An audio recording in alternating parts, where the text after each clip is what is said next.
Chapter 17. The last chapter. Death by volcano. After breakfast the next morning, and after I'd forgotten to tell my mom, about what had happened with the gang, I dashed over to Pinky's house as quickly as I could. Pinky was still in his pajamas, watching cartoons. I was in my Firecracker Man outfit from head to toe. It was Saturday. The world needed saving, and there was no time to waste. But first, I tapped on his living room window. "I want a refund," I said when Pinky came to the door. "What refund?" asked Pinky. "The Hank Aaron rookie, the Carl Yastrzemski rookie," I said. "I want him back." "I thought we were friends," said Pinky. I had thought about it all night, in between reruns of alien babies crawling around inside my head. And this is what I thought. Playing with Pinky was not a good trade for the cards. "I don't like the things you do," I said.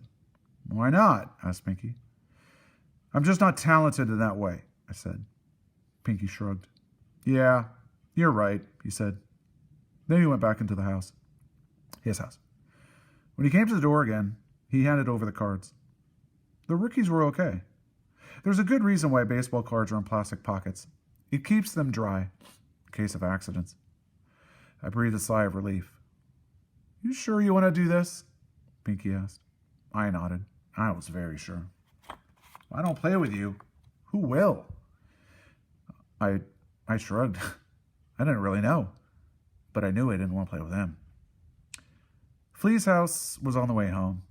It's not on the way to everywhere like Jules' house, but it is on the way to some things, some of the time. And Flea was in her yard, swinging her arms wildly and kicking her peg leg and her regular leg equally wildly. "Ha!" she screamed, chopping her arms through the air. "Ha ha!" She chopped the other way. "Hi," I said. "Ha!" said Flea, kicking the air behind her. "What you doing?" "Aggression for girls," said Flea. "Want to try? It's fun." I shrugged.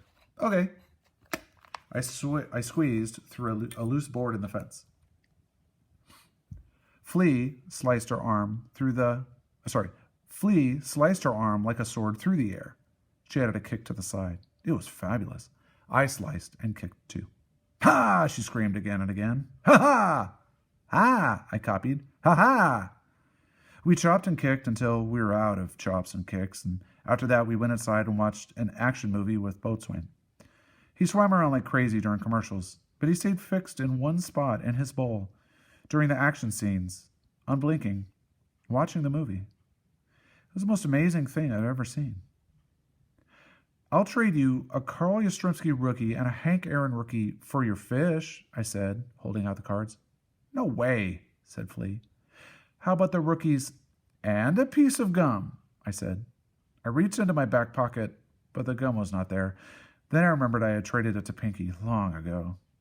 "This fish is not for sale," said Flea. "He's family. Isn't that right, Boatswain?" Boatswain nodded. "I swear it." "Why, how now, putz," I began in a Shakespearean curse. Then I stopped myself. I cleared my throat. "Now I have something to say," I said. "Okay," said Flea. I looked around. I didn't really want to say it. It was something hard to say. It was much harder than cursing or insulting. "Can I try on your eye patch?" I asked. "Okay," said Flea. She pulled it off, and I put it on. I blinked. It was fantastic. Flea's good eye blinked too.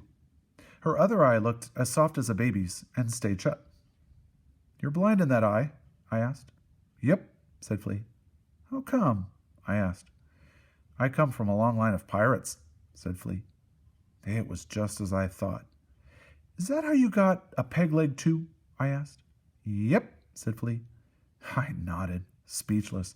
Then I gave Flea her eye patch back. "Was that what you wanted to say?" asked Flea. I shook my head.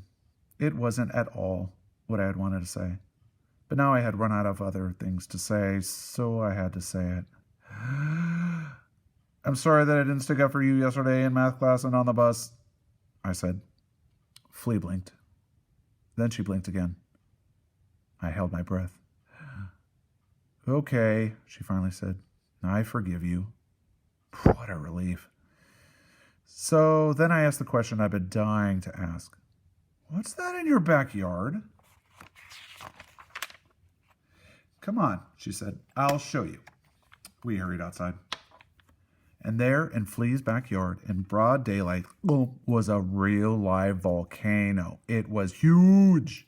It was made of mud and dirt and something called chicken wire, but there were no chickens, only wire. Flea poured a bucket of vinegar and some baking soda in the top, and lava bubbled out. It was a mess, and it was amazing. After the bubbling stopped, it got kind of quiet in the backyard. Flea looked at me, and I looked at Flea. What are you going to be for Halloween? I finally asked. A princess, said Flea. I'm always a princess. Oh, I said. I don't like princesses. They are silly. Princesses make me sick.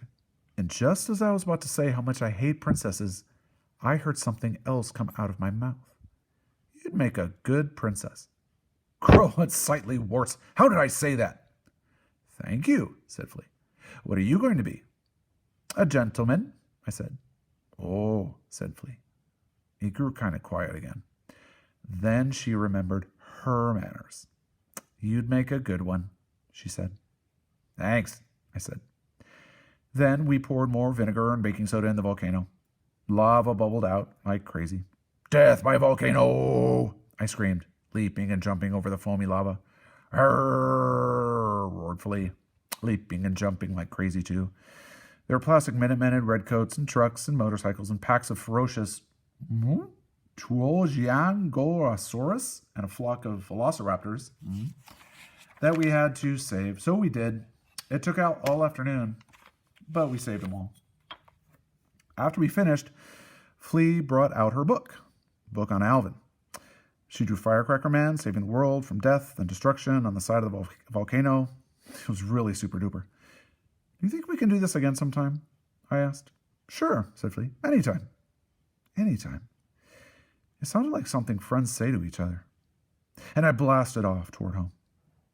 Alvin, said my mother when Firecracker Man blasted into the kitchen. Uh-oh.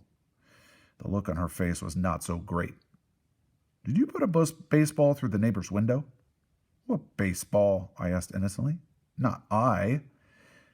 It was in her sink, said my dad, and it had your name on it, son.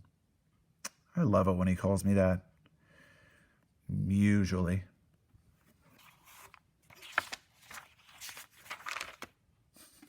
All that's left is Alvin Ho's Woeful Glossary, which I will not read, but I'll let you look at. You can freeze it and read this if you want. So I look forward to discussing how Alvin changed in the course of this book, how he stayed the same, how the people around him helped him change